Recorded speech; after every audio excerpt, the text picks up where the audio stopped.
Ao longo das próximas experiências, nós vamos falar de fenômenos magnéticos, né, e de materiais magnéticos também. Né?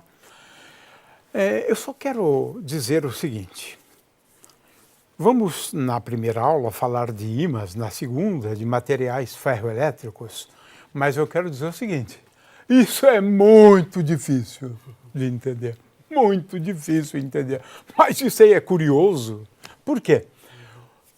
O fenômeno do magnetismo foi descoberto cerca de 600 anos antes de Cristo. Olha só. E até hoje a gente ainda está se debatendo, né? Porque envolve a física quântica, né? O fato do elétron ter spin meio, né? De forma que a função de onda ser antissimétrica, é tudo muito complicado entender os ímãs. Mas, de qualquer maneira, os primeiros fenômenos eram fenômenos que nós dizemos hoje magnéticos, né? Porque determinados materiais, na verdade, né, nós estamos falando, né, de minérios, né, pedrinhas, que tinham a capacidade de atrair pedacinhos de ferro. Né? Tudo começou assim. E isso é, no fundo, o que a gente vai fazer hoje. Mas, até hoje, nós não entendemos muito bem os ímãs. Mas eu vou dar uma dica ao longo da aula. O problema é o seguinte, deixe-me explicar por que isso acontece. Né? O elétron, ele tem uma carga elétrica. Todo mundo sabe. Todo mundo sabe. Agora, uma coisa que a gente não explica direito é que o elétron também é um ímãzinho. Esse é que é o ponto. Esse que é o ponto. E esse ímãzinho tem a capacidade de, sob certas circunstâncias, se juntar a outros ímãzinhos, né, formando um grande ímã. É isso. É tudo muito complicado, não é tão simples, não. Mas tem a ver com uma propriedade do elétron, né, que nós chamamos de spin, na verdade. Não quero usar essa palavra, porque senão complica tudo. Mas o spin é equivalente ao momento de dipolo magnético. Né? Então, na verdade, o elétron é uma carga elétrica e um ímã. As duas coisas do elétron é. Né? E é por isso que acontece isso que a gente vai ver agora. Então, agora, com a palavra, o Cláudio. Né?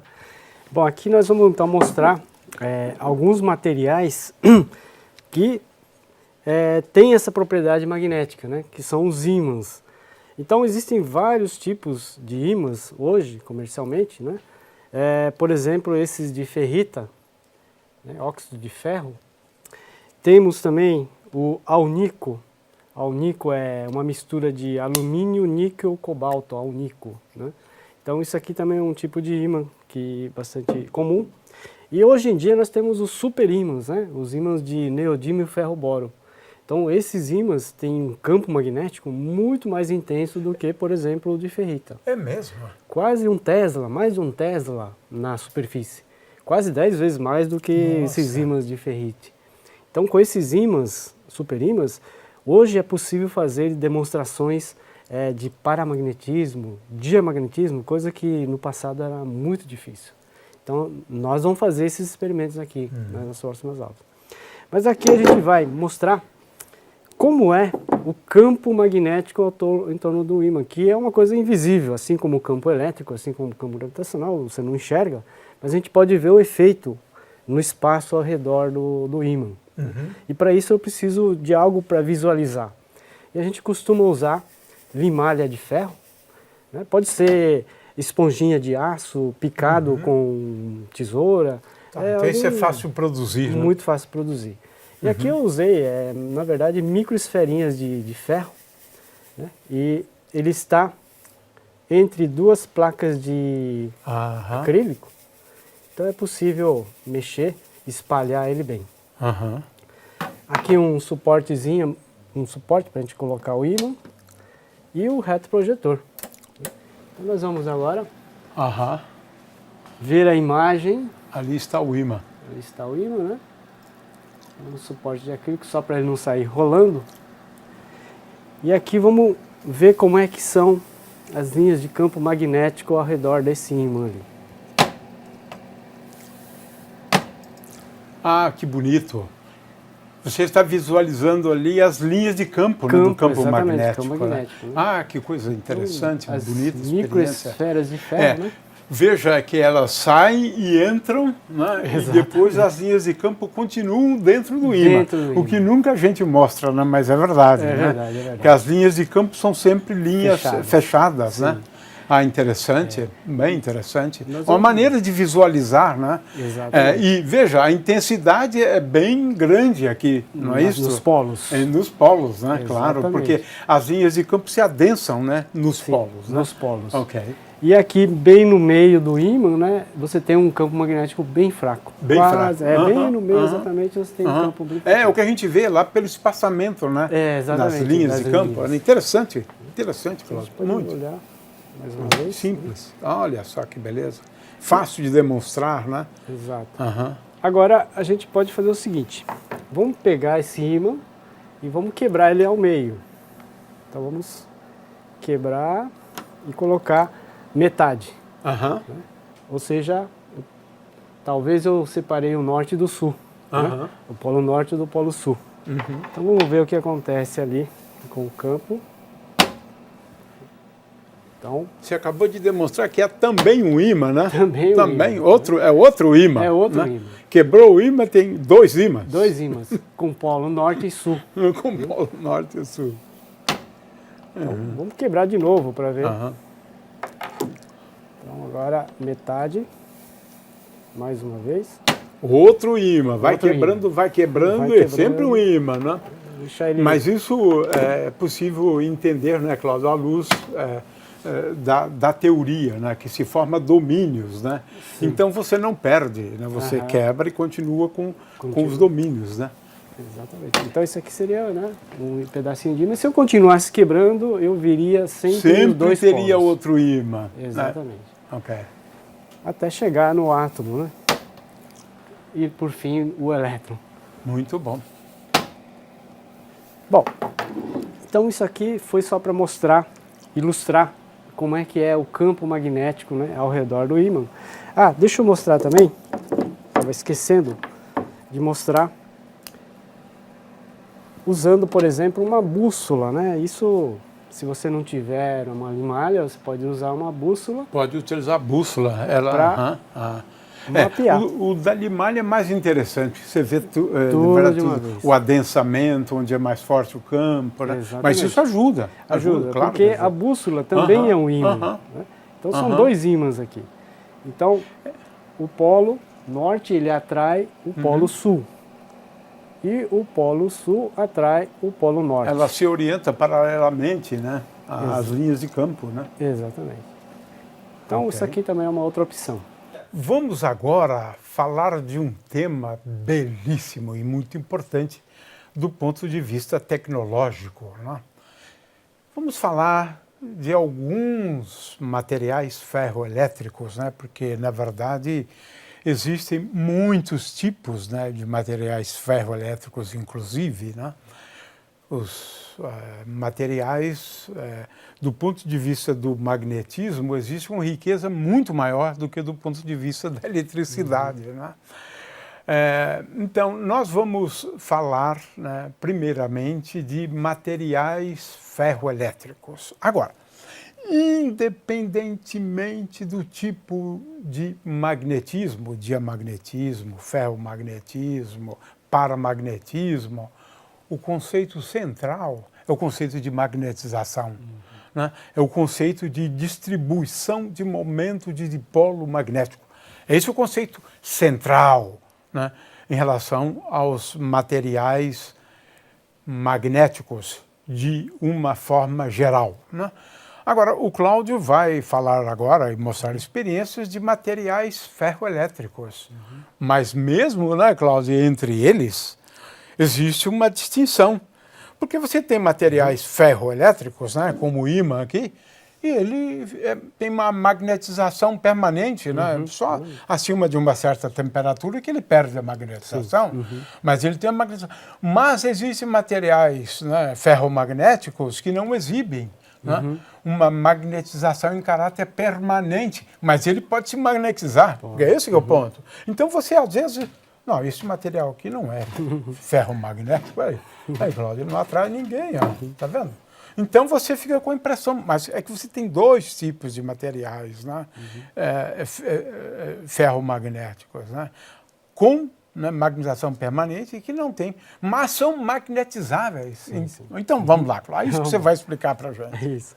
Então esse material aqui é o ímã de neodímio, ferro-boro, tem o campo magnético muito intenso, né? E aqui um pedaço de ferro. São três elementos que podem se magnetizar e que podem ser fortemente atraídos por um ímã, né? Que é o ferro, o níquel e o cobalto, né? São esses três. Esse daqui, no caso, é o ferro. Aqui, clips, né? Clips de papel. Ferro também. E eu posso, então, usar esse pedaço de ferro grudado no ímã, magnetizar esse pedaço de ferro, então ele vai acabar virando um ímã. Ué, Cláudio, mas eu tentei fazer isso antes e não deu certo, né? Certo, o que aconteceu aí? É que, na verdade, eu estou usando agora o ímã, né? Então, tem um campo magnético agora que ele magnetiza, né, o ferro, exatamente, né? Então, ele adquire uma magnetização e se torna um ímã. Tem o poder de atrair como ímã. Exatamente. Bom, agora eu posso retirar o ímã devagarinho e a gente pode ver que mesmo assim ele continua, ele perde rápido. Ele perde, mas ainda continua um pouquinho. Né? Isso a gente chama de esterese, né? Uma história prévia, né, do que aconteceu com ele. Não, isso é bom para ilustrar, né? Porque o que aconteceu é que você retirou o campo magnético, né, que estava atuando, né? E quando você retira, a magnetização se reduz. Né? É isso mas que você tem está uma certa aí. História ali. Né? Nós chamamos isso de esterese. Magnetização intensa na presença de um campo magnético gerado pelo ímã, e fraca na ausência dele. Interessante. Né? Então isso a gente pode mostrar que os materiais ferromagnéticos... O Polo Sul aconteceria a mesma coisa, sim, né? A mesma coisa. Interessante, exatamente. Né? É porque na curva de magnetização você pode considerar também a inversão do campo magnético. Né? Exatamente. Ótimo, né? que beleza. Mesma coisa. Muito bom, muito bom. Bem bonito mesmo. Bom, e agora a gente pode mostrar que um ímã pode ser desmagnetizado. Então o ímã ele mantém, né, essa magnetização, mas eu posso acabar com essa magnetização. Uma das maneiras é você esquentar. Esquentar, você aumenta a agitação térmica lá das moléculas e você desorienta todos os domínios magnéticos, né? Então nesse caso, olha, eu tenho aqui um pêndulo e esse material aqui, essa lâmina, é de níquel. O níquel, ele tem uma temperatura na qual ela se desmagnetiza, chamada temperatura de Curie, de mais ou menos 365 graus. Então, atingindo essa temperatura, ele se desmagnetiza. O ferro já precisa de uma temperatura maior. Acima da qual ele perde toda a magnetização. A magnetização é igual a zero, né? Exatamente. Esse é um efeito de temperatura, porque aquele que vimos antes é um efeito do campo externo, né? Ele pode se magnetizar por um campo externo, desmagnetizar, né? Isso. Agora você vai chamar a atenção para o efeito da temperatura. Então agora eu estou esquentando aqui aquela lâmina de níquel. Então, olha só que interessante. Ele desmagnetiza. Perdeu a magnetização. Já não se sente atraído mais. Agora resfria, volta a ser atraído. Esfria rápido até, não é? Esfria rápido. Olha só que uma interessante. Lâmina muito Essa fina. experiência é bonita. Essa experiência é bonita. Para ilustrar a temperatura de Curie, esse conceito. Se fosse ferro, eu precisaria de uma temperatura bem maior. Né? Cobalto, então, 1075 graus. Aí haja temperatura. Aí teria que ser não, interessante, né? Porque isso aí é relativamente baixo a temperatura. Então é bem simples de fazer bonito, essa... Cláudio, gostei da experiência. É simples de realizar, na verdade. Bem né? simples, né? E aqui é uma outra demonstração. Eu fiz aqui um círculo, né? Com níquel. E aqui tem ímã de ferrite. E aqui a gente vai esquentar apenas um dos lados aqui desse círculo aqui. Então, conforme ele esquenta, ele começa a girar. Essa é muito interessante, né? Porque quando perde a magnetização desse lado, não tem a força, né? Sim, sim. Então só tem a força do outro atraindo lado. isso. Ah, Isso. bonito, Então, muito bonito. Uma força resultante, né? Nossa, interessante, isso é muito interessante. É outra experiência belíssima, na verdade, né? Desse efeito, né, da temperatura de que desmagnetiza essas partes aqui, Exatamente. né? Então, não se sente atraído, aquelas partes sim. Sim. Ah, muito bonita essa experiência, bonita mesmo. Parabéns, Cláudio. Vamos agora fazer uma experiência, né, para ilustrar materiais diamagnéticos. Quais são os materiais diamagnéticos? A rigor, né, Cláudio, a gente sabe que todo material exibe um pouquinho o diamagnetismo, né? Isso é que em alguns o diamagnetismo é muito intenso. E é isso que faz a diferença, né? O diamagnetismo já é bem explicado, é fácil entender. Existem até duas teorias, né, para explicar o diamagnetismo, né? Mas qual é a característica, né? Porque a gente tem que agora conceituar, né, esses materiais, né? Qual é a característica básica dos materiais diamagnéticos? Eles repelem ímãs. É isso. No fundo, é isso. Agora, para entender, aí já é outra história, tem toda uma teoriazinha, não é o caso agora, mas é apenas mostrar que existe o diamagnetismo e o que é o diamagnetismo. Então, o Cláudio vai mostrar que a água é um material diamagnético, né? Agora, entender isso é um pouco mais complicado, porque também precisa levar em conta, não é, os elementos químicos, né, que compõem o material, né? Então, não é tão simples, né, mas é bem mais simples do que o ferromagnetismo, com certeza absoluta, né? Uma consulta, tabela periódica ajuda, né, em relação ao diamagnetismo e o paramagnetismo, né? Então, vamos lá, Cláudio, mostre para a gente o que é o diamagnetismo. Ok. Bom, aqui eu tenho, então, um halter, né, feito com vidro e dentro água. E aqui um fio bem fino de nylon, de forma que ela pode torcer, né? Tem uma força de torção muito, muito pequena. Então é possível a gente observar esse efeito aí. Então a ideia é deixar ele bem paradinho, pegar o ímã de neodímio, né? Tem que ser um super ímã, senão esse efeito não é possível de Com aqueles não é possível, não, né? Não. Tem que ter um campo realmente intenso. E a ideia é aproximar de um dos lados aqui do halter. Mas sem encostar, né? Sem encostar. Sem tomando encostar. cuidado de não encostar. Então eu estou aqui aproximando, mas veja que não encostei. Apenas aproximei e conforme eu vou empurrando... É a repulsão, né? Repulsão. É. Ele está então repelindo a água. Eles repelem os ímãs, né? E são repelidos por eles, é claro. Sim. Claro, porque é a lei da ação e da reação, né? Mas olha só, não chega a encostar, né? Porque se encostar aí qualquer material empurra. Exatamente. Ok. Agora eu vou trocar, né? Aqui está o Polo Norte, né? Vamos inverter agora para ver se... Isso que eu acho interessante também. É porque mesmo, não né? depende do polo, na verdade, né? Exatamente. Vamos então manter de novo, né? Essa é uma boa experiência. Deixar ela bem paradinha. Ou seja, eles sempre repelem os ímãs, é isso, sempre, né? É. Quer seja o Polo Norte se aproximando ou o Polo Sul. Exatamente. Então vamos agora desse lado de cá. Então, veja que sem encostar, apenas aproximando. Interessante. Conforme eu empurro, ele vai repelindo. Mas que coisa impressionante, não? O efeito é bem pequeno, mas é bem visível. E a utilidade do diamagnetismo é enorme hoje, né? Mas a gente vai abordar isso depois. Aqui, sem encostar.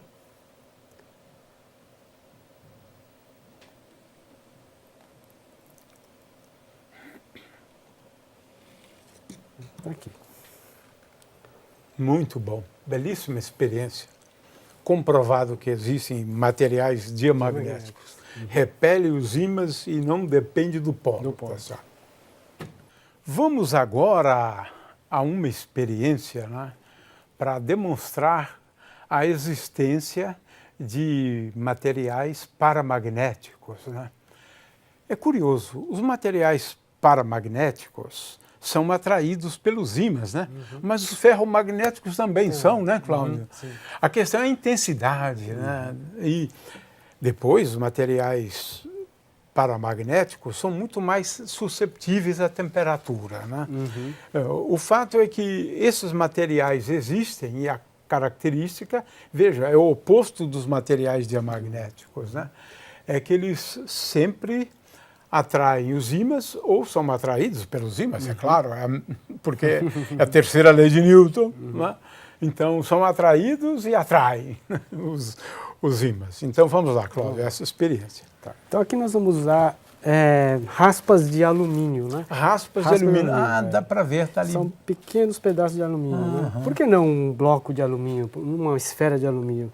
Porque aí eu tenho um outro efeito, né? Que são as correntes parasitas, as correntes de Foucault. Que interessante. Devido à lei de Lenz, é muito melhor quebrar em pedacinhos. Exato. Porque se eu tiver alguma coisa maciça, quando eu aproximo o ímã ele repele, mas quando eu afasto ele atrai. Então perde um pouco esse efeito do paramagnetismo, né? Por causa das correntes parasitas, as correntes de Foucault. Então é necessário picotar, colocar pequenos pedacinhos de alumínio, né? Para evitar que essas correntes sejam muito grandes, né? E evitar o efeito da lei de Lenz, né? Então vamos deixar esses halteres de novo de vidro com pequenos pedacinhos de alumínio e aqui o ímã bem forte. Então vou aproximar, mas sem encostar de novo, né? Ele sempre atrai agora. Ele tá atraindo. Agora ele está perseguindo o ímã. Está perseguindo. Está perseguindo o ímã. Então, puxando. Olha só. Olha só. E eu posso inverter o ímã. Colocar o polo norte agora, né? Vamos voltar ela à posição, né?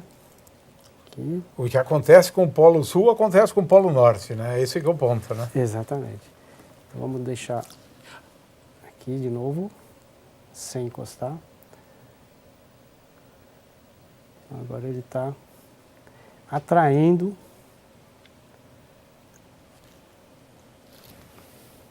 E quanto mais perto, maior é a força, né?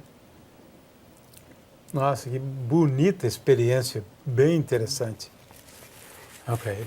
Então esse é o efeito, então, de atração muito fraca, né? Uma interação muito fraca, né? Com o campo do ímã. Você consegue um campo magnético bem intenso, né? Eu só queria, antes de encerrar, né, esse assunto, né, de materiais magnéticos, mas uma frase do livro do Feynman foi que me chamou bastante atenção para isso, né? Na realidade, ferromagnetismo, paramagnetismo, diamagnetismo, o Feynman chama atenção. Todas as formas de magnetismo, a rigor, só podem ser entendidas à luz da teoria quântica. Não existe, é claro que você pode fazer modelos, né? Mas de qualquer maneira é porque a força magnética não realiza trabalho, digamos assim, é o argumento dele. Mas tem outros argumentos de mecânica estatística, né? Porque envolve considerações sobre energia. Mas de qualquer maneira eu só queria chamar a atenção para isso, né? Magnetismo dos materiais, independentemente da forma do magnetismo, é um efeito que só pode ser entendido à luz da teoria quântica.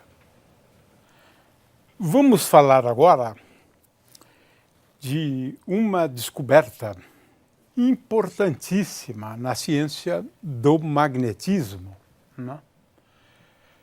Eu não acompanhei muito bem a história do magnetismo, mas certamente a gente deve ressaltar, né, uma grande descoberta feita no ano aproximadamente 1100, né, depois de Cristo, né, e os chineses se deram conta disso. Eu não sei se eles sabiam direito o que estava acontecendo, mas não precisa saber. É ser prático, né? Descobriram que uma agulhinha imantada era capaz de orientá-los, né? Chamamos isso hoje de bússola, né? Eu não sei qual o nome que eles davam antigamente a isso, né? De bússola. Se orientavam na superfície terrestre por meio de uma agulhinha, né? Olha só que coisa, que descoberta fantástica. Na verdade, eles estavam se dando conta da existência de um campo magnético, né, que envolve, né, a Terra. Né? Na verdade, esse campo magnético é o campo magnético típico de um ímã, de um dipolo magnético. Se bem que a grandes altitudes a coisa complica muito, né? Porque já não é mais esse modelinho simples. Né? Mas não importa. Agora, eu queria chamar a atenção também para o grande livro de William Gilbert, né? The Magnetic, 6 volumes, não é uma obra, 6 volumes, né? Sobre o magneto. Para mim, foi o livro mais importante na história do magnetismo, né? Porque ele começou a entender, é claro que outras pessoas antes dele, né? A entender o magnetismo terrestre. Construiu a terrela. Né? Então, é sobre isso que o Cláudio vai falar. Na verdade, é a questão do magnetismo terrestre. Bom, já aqui eu vou mostrar como é que a gente pode, então, montar uma bússola muito simples, né? Muito fácil. E aqui o modelo, né, do nosso planeta, né? Seria a nossa terrela. Então, dentro desse globo, eu coloquei um pedaço de ímã. Então, existe um ímã aqui dentro. Que foi isso que o Gilbert fez também, na terrela dele. Na terrela né? dele. Ele coloca, é isso, a terrela era isso. Bom, então aqui um ímã, né, nosso ímã de neodímio, e aqui um outro ímã pequenininho, né, que ele representa a bússola. Então aqui a gente pode mostrar como que é o campo magnético, né, ao redor desse ímã, usando essa agulha. Então a gente pode ir passeando com essa agulha ao longo do ímã e verificando como é que são as linhas, né? Ele se orienta paralelamente às linhas de campo, na verdade. Exatamente, né? Paralelamente às linhas de campo. Por isso que ele acaba indicando as linhas de campo, né? É só seguir a orientação dele, né? E aqui, então, a terrela. Então isso aqui é interessante para mostrar como é que é o campo magnético ao redor do nosso planeta. Então eu tenho aqui embaixo o campo magnético mais ou menos perpendicular à superfície, e conforme ele vai para o equador, o campo magnético acaba sendo paralelo à superfície. Aqui onde nós estamos, São Paulo, é mais ou menos 30 graus a inclinação do nosso campo magnético. Lá no Polo Norte, por exemplo, eu teria um campo magnético na vertical. E mais intenso, E né? mais intenso, Bem exatamente, mais intenso. bem mais intenso. No Polo Sul, né, é a mesma coisa. Se bem que o norte magnético é no sul geográfico. Né? Exatamente. Então, toda agulha de bússola, ele é um ímã também. Né? Então, por que houve essa confusão, então, de norte magnético com sul geográfico? Os polos né? são invertidos, né? São invertidos, na verdade. O né? polo geográfico e o polo magnético são invertidos, né? Então, a agulha da bússola, ele tem um polo norte. E o polo norte da nossa agulha da bússola, ele aponta para o norte. Então, se eu estou com uma agulha, né, e eu sei qual que é o polo norte da minha agulha, onde que ele está apontando é o polo norte geográfico. Então, o norte da minha agulha aponta para o norte. Mas, para ele ser atraído pelo polo norte, lá tem que ser sul. Sul, claro. Portanto, houve essa inversão. Né? Então, o sul, o magnético, na verdade, é o norte né, geográfico. Então, é o que ocorre aqui. Aqui, então, no Polo Norte, na verdade, é o sul magnético. Né? Então, as linhas de campo magnético, elas vêm do Polo Sul, na verdade, né? Que é o norte magnético, para o sul magnético. Então, elas têm essa configuração aqui. Tá? E para a gente construir um ímã, né? Uma bússola é muito simples. Basta pegar uma agulha, pendurar numa linha bem fina, colocar aqui num suporte, pode ser massa de modelar, pode ser um copinho de café com gesso. Então a gente... E tem que imantar agora, né? Agora temos que... Exatamente, magnetizá-la. Então para isso é muito simples, é só pegar a agulha, pegar um dos polos do ímã, né, e passar assim. Tá? Não ir para lá e para cá, mas ir apenas no sentido. Sempre no mesmo sentido. No mesmo sentido. Então, eu estou orientando aqui, né, os domínios magnéticos. Tá claro. Agora, do outro lado, eu viro a agulha e viro o ímã também. Agora, o polo sul aqui. Algumas vezes já é o suficiente. Pronto, já orientei aqui a minha agulha. Então, ele serve agora como bússola, né? E para mostrar que ele virou uma bússola, eu posso chegar com ele aqui assim e virar, e ele vira também. Interessante. Bem claro. Então, se eu deixar, ele vai se orientar na direção norte-sul e eu posso descobrir onde é que é o norte, né? Onde é que eu sou, qual é a direção do norte-sul do nosso planeta. Esta aula curta é dedicada à realização de várias experiências envolvendo forças magnéticas, né? Claro que a principal delas, né, é a força entre ímãs, né? Porque desde os primórdios, né, o magnetismo se manifestava através de forças, né, entre materiais, né? De forma que aqui o Cláudio vai fazer algumas experiências bem simples, né? Mas eu gostaria que você chamasse atenção, né, para a questão da repulsão e atração, né, polos de mesmo nome, né, se repelem. Então, basicamente é isso. Então, temos várias experiências bem bonitas aqui. E esse tema, por outro lado, ele é muito difícil calcular, né, teoricamente, né? Muito difícil calcular as forças entre dois ímãs, entre dois dipolos, né?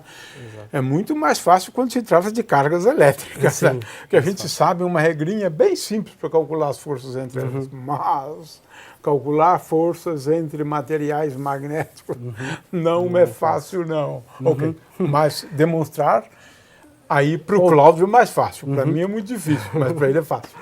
Mas tomar dados, por exemplo, né, não é muito difícil não, quer dizer, você pode tentar descobrir qual é a lei, né, que rege a força em função da distância, por exemplo, né? Então aqui eu tenho dois ímãs de neodímio e eu posso, por exemplo, medir a massa, né, desse conjunto.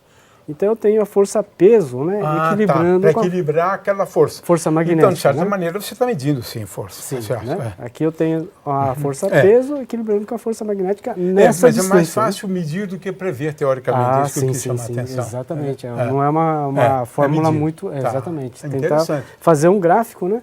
De repente você saber a massa de cada uma dessa. Como medir a intensidade de forças magnéticas, em função da distância, inclusive. Sim, exatamente. Então você mesmo tentar descobrir qual a lei que rege. Mas numa situação muito mais simples, né? Sim, controlada. Né? Se você colocar de lado, a coisa complica tudo. Ok, exatamente. Mas é melhor do que nada. Sim. Então a força realmente ela é muito intensa quando está próximo dos dois ímãs. Afastou um pouquinho, a força já cai muito mais do que o quadrado da distância, o triplo da distância, cai muito mais maior do que, por exemplo, uma força elétrica, né? Então aqui eu tenho outra demonstração que é força entre um material ferromagnético, que é uma arruela, né, de ferro, e aqui um ímã. E aqui a gente pode fazer uma mágica, né, que é cortar linhas de campo magnético. Né? Quer dizer, você na verdade elimina praticamente o fluxo do campo magnético, né? Seria mais ou menos isso. Né? Então eu venho com essa tesoura, né, e reduz o fluxo. Isso, corto as linhas de campo magnético que são invisíveis, né? Vou deixar ela aqui. Venho com a tesoura de plástico e corto as linhas. Mas na verdade aqui é um truque, né? Que na verdade essa tesoura é de plástico, mas aqui no meio eu tenho um material ferromagnético. Então tem um pedacinho de chapinha de ferro. Esse é o segredo, né? claro. Esse é o segredo de fazer com que né, as muito linhas de campo magnético elas ficam, né, concentradas aqui e acaba que cortando ou diminuindo. Essa força surge porque, na verdade, o ímã magnetiza o material ferromagnético. Exatamente. Exatamente. Então aí ele Magnetização. se comporta como um ímã mesmo, Sim. né? São Então, dois ímãs, né? Se É, atraem. dois ímãs, nessas circunstâncias. E aqui eu acabo cortando. Esse truque é bom, viu? E aqui eu tenho Porque senão as pessoas vão ficar achando que você cortou as forças. Aqui também tem um outro exemplo, né, muito simples de montar, uma bola de isopor com um ímã e aqui um outro ímã. Agora são forças de atração, né, diferentemente desses que são forças de repulsão, polos iguais. Aqui eu tenho polos diferentes, né, norte e sul. Então eu tenho agora atração. Né? Então nesse caso eu teria um equilíbrio instável, né? Porque se eu cortasse essa linha, né, a força magnética ia puxar e não teria um jeito de deixar ele levitando. Então aí você tem polos de nomes diferentes, né? Polo sul com polo norte ou ao contrário, né? Aí é atração. Exatamente. Aquele lá foi ao contrário, né? Porque a é força é de repulsão. E aqui, força de repulsão também, só que eu posso conseguir um equilíbrio estável aqui. Né? Mas qual que é o segredo, né? O segredo é esse peão girando. Porque aí, no caso de ele estar girando, eu crio então um momento angular. Então a tendência desse eixo é manter ele apontado sempre para a mesma direção, como um peão normal. Né? Quando você gira o peão, a tendência é ele conservar o momento angular. Tá. Então eu faço isso aqui em cima dessa plataforma, que isso aqui também é um outro ímã. Né? Isso aqui é um ímã, aqui também é um outro ímã. Então eu ponho ele para girar e vou levantando ele bem devagar. Eu posso fazer uma levitação. Que bonito, hein? Então, agora eu tenho força-peso equilibrando com a força magnética. Mas por isso que ele fica nessa posição. Nessa posição. Se ele não estivesse girando, aqui em cima é um polo contrário ao de baixo, né? Então ele seria atraído, ele viraria. Né? Tá. Então para ele não virar, o segredo é girar o peão. Então aqui eu tenho uma levitação usando a força magnética, né? Então ele vai ficar durante um bom tempo, muito bonito. Tirando o atrito do ar, né? Ele é um peão em equilíbrio estável aí, né? Equilíbrio estável, né? Exatamente. É claro que construído de material magnético, né? Exatamente. Bom, e aqui, por final, eu tenho aqui uma demonstração bem interessante, que eu tenho duas moedas, né? Esses materiais são materiais ferromagnéticos também, então eles são fortemente atraídos pelo ímã. Né? Então eu posso fazer uma brincadeira bem interessante, que é você pegar dois ímãs né? E eu puxar, separar. Essa moeda do meio, ela fica grudada no ímã ou vai junto com a moeda de cima? Né? O que você acharia, Gil? Que essa moeda do meio, ele seria atraído para cima ou ficaria grudado no ímã? Qual seria o seu palpite? É difícil. É difícil, hein? Mas vamos ver o que acontece. Eu vou separar. Fica com a moeda de cima. Interessante. A impressão que a gente teria é que ficaria com... Sim, porque você tem um campo aqui mais intenso. Né?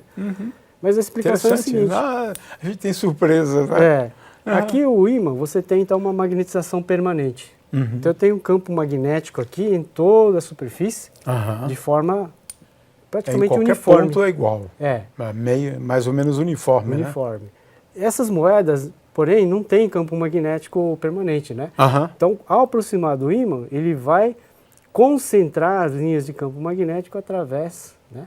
Então, da própria moeda. Então, aqui nessa primeira superfície, o campo magnético está espalhado por toda a superfície. Algumas vão penetrar aqui para a moeda. Tá. Agora, quando chega aqui, todas as linhas se concentram. Claro. Exatamente.